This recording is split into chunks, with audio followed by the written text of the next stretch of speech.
తెలంగాణ భవన్లో క్రిస్మస్ వేడుకలు. రాష్ట్రాన్ని సాధించిన తర్వాత తెలంగాణ సమాజంలో ఉన్నటువంటి అన్ని వర్గాల ప్రజల్ని, హిందువులు కావచ్చు, ముస్లింలు కావచ్చు, క్రిస్టియన్లు కావచ్చు, సిక్కులు కావచ్చు, సర్వ మత సామరస్యం సౌభ్రాతృత్వంతో రాష్ట్రాన్ని పరిపాలించినటువంటి మహానుభావుడు కేసీఆర్ గారి పాలనా సమయంలో క్రిస్టియన్ సమాజానికి, ఆ సమాజం ఎదుర్కొంటున్నటువంటి సమస్యల పరిష్కారంతో పాటు ఆ సమాజం మీద గౌరవంతో క్రిస్మస్ను అఫీషియల్ స్టేట్ ఫెస్టివల్గా డిక్లేర్ చేసినటువంటి మహానుభావుడు కేసీఆర్ గారు అనేటువంటి విషయాన్ని గుర్తు చేస్తా ఉన్నా.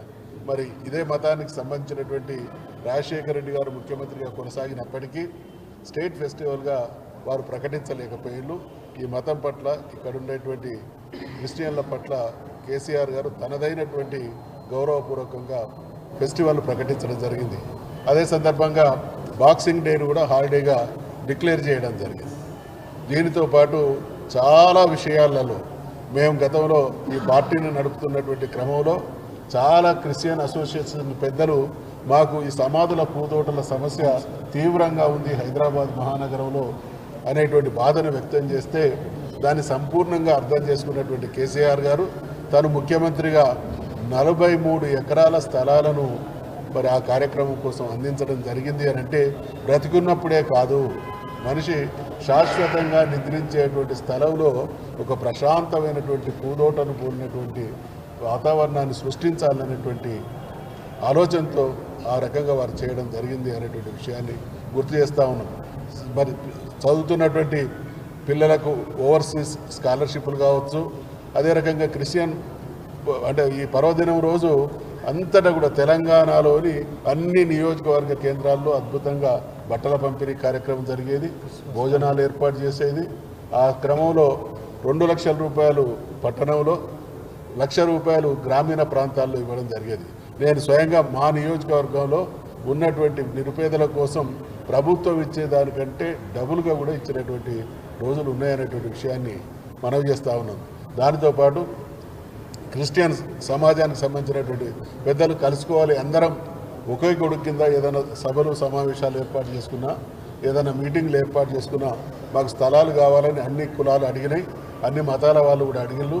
రాష్ట్రంలో అత్యంత ఖరీదైనటువంటి భూములు ఒకటైనటువంటి ఉప్పల్ బగాయత్లో 2 ఎకరాల స్థలాన్ని ఇచ్చి 10 కోట్ల రూపాయలు మంజూరు చేసినటువంటి చరిత్ర మరి కేసీఆర్ గారిది అనేటువంటి విషయాన్ని మనం చేస్తూ ఉన్నాం. మేమందరం కూడా ప్రతి సంవత్సరం ఎల్బీ స్టేడియంలో ఇచ్చేటువంటి మనందరి విందుకు నేను కూడా వారితో పాటు హాజరయ్యేటువంటి వాడిని. అంతా అయిపోయిన తర్వాత సహపంక్తి భోజనం అందరం కలిసి, క్రిస్టియన్ పెద్దలు మేము అందరం కలిసి చక్కటి విందు ఆరగించేవాళ్ళం. ఆ సందర్భంగా అవార్డులు కూడా ఇచ్చేటువంటి సంస్కృతి కేసీఆర్ గారు కొనసాగించారు. ఈరోజు బాధ కలిగేటువంటి విషయం ఏంటంటే, ఈ పర్వదిన సందర్భంగా రాజకీయాలు కాదు కానీ అవన్నీ కూడా మటుమాయమైపోయినాయి.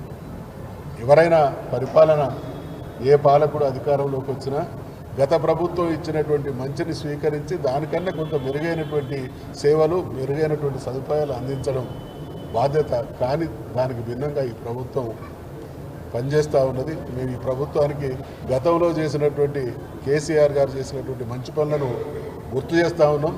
వారిలో సంస్కారం పెరగాలి, ఈ స్కీములన్నీ కూడా పునరుద్ధరించబడాలి, క్రిస్టియన్ సమాజాన్ని కూడా గొప్పగా ప్రభుత్వం ఆదుకోవాలనేటువంటి విషయాన్ని మనవి చేస్తూ ఈ పర్వదిన సందర్భంగా మరొక్కసారి తెలంగాణలో ఉన్నటువంటి క్రైస్తవ సమాజంలో ఉన్నటువంటి చిన్నలకు, పెద్దలకు, అక్కలకు, చెల్లెలకు అందరికీ కూడా శుభాకాంక్షలు, పండుగ శుభాకాంక్షలు తెలియజేస్తూ